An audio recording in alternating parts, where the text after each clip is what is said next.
Oi boys, welcome back to another video on the channel. It has been a minute since we have had a chat about this new rugby league game coming out. Today we're here to do just that and give basically a rundown on everything that's been confirmed and to give our thoughts on recent leaks as well as NRL teams officially getting their scans done. So let's start at the very top with the actual name of the game. What we do know is that it won't be Rugby League Live 5, and this is straight out of the CEO's mouth. The League Live franchise is officially dead. So before everything hit the fan, we did speculate that the name of this new game would follow the footsteps of the recently released sport titles, which has basically been the name of the sports and either the corresponding year of release. So AFL 23, Rugby 25, those came out in those years, although for their cricket games, they were named after the following year they actually came out.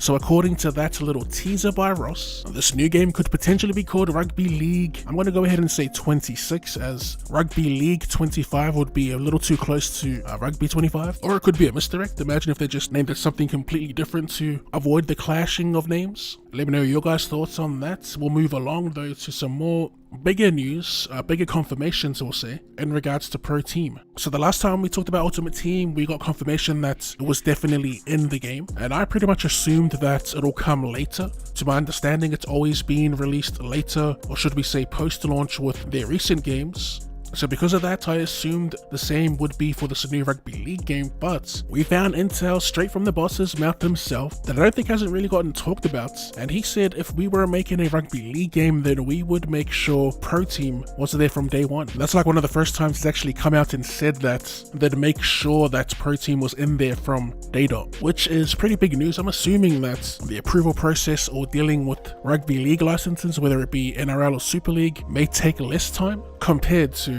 the more larger sports and unions with rugby, cricket and whatnot that have still yet to be released. So yeah, Ultimate Team, Pro Team, day one is to be expected.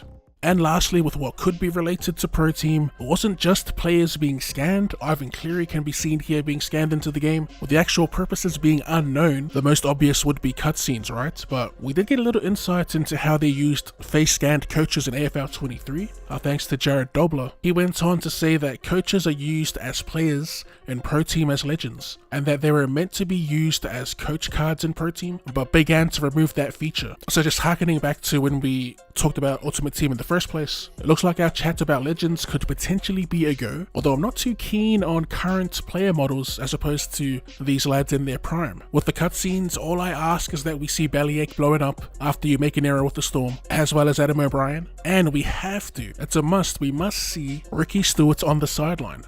Keeping on topic with the player scans, NRL teams are now getting in amongst the hype, documenting when big ants are in-house. Well, this tells me that the game could potentially be on track for that rumored July release. And I'm only saying that because of the info we got about how long it takes to complete the player models after these photos are taken. That, and I'm assuming that these are the final stages of production. I'm assuming that the gameplay and that is already where they want it to be, but here's a little clip of a Big Ant employee at Parramatta. I do apologize for the overwhelming instrumental in the background. That is a part of the video, as well as the peaking audio. Player sits in this chair, we've got 30 cameras around me, a couple of lights which illuminate my face.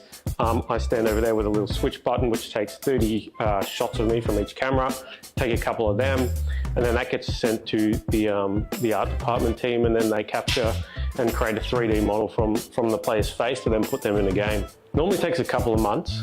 Fortunately, if you're bald, it's a bit easier because we don't actually have to draw the hair in. So he pretty much just details the process of the photogrammetry sessions as well as the time it takes to actually get these models into the game. And like I was saying, I don't know for sure, but I think this would be like the final stages of production.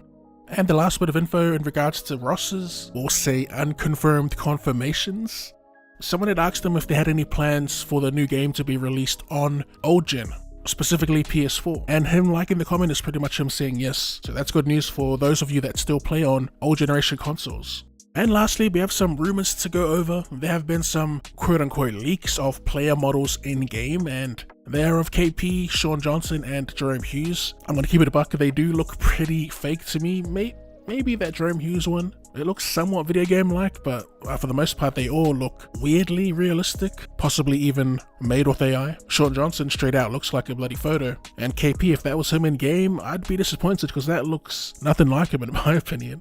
Jerome Hughes is the only one that looks somewhat decent, and like it's actually being captured in game. And to close out the video, I do want to get your guys' thoughts and opinions on who you think should be on the cover. For mine, it is a no-brainer that front and center should be Nathan Cleary, as he's somewhat been the face of this Penrith dynasty that's been dominating for the past half decade. Some other players that could join him on the cover, I'd say would be Latrell Mitchell and Reece Walsh, for popularity's sake. In an ideal world, that's probably my big three for the official cover of the game, and I'd also like to see an Immortals edition that would like come with maybe packs or some coins or boosters for Pro Team or something like that. For my Immortals cover, I ended up throwing Big Mal Meninga, who was recently inducted. Not the latest, but I'm currently just having fun making up one with Joey, Wally Lewis, players that I'm familiar with. I wouldn't mind seeing like an Immortals or Legend edition, or like a Immortals Steelbook even. I know with Rugby League Live 4 they released a Steelbook. I still have that propped up on my shelf. But yeah, we're going to close it with that. Let me know who you think should be on the cover of this upcoming game, and we are going to call it there, boys. If you did enjoy the video, be sure to run straight the like button, and for more Rugby League related content and more content in general, go ahead and drop your boy a cheeky sub. Thanks for tuning in, and I'll see you later.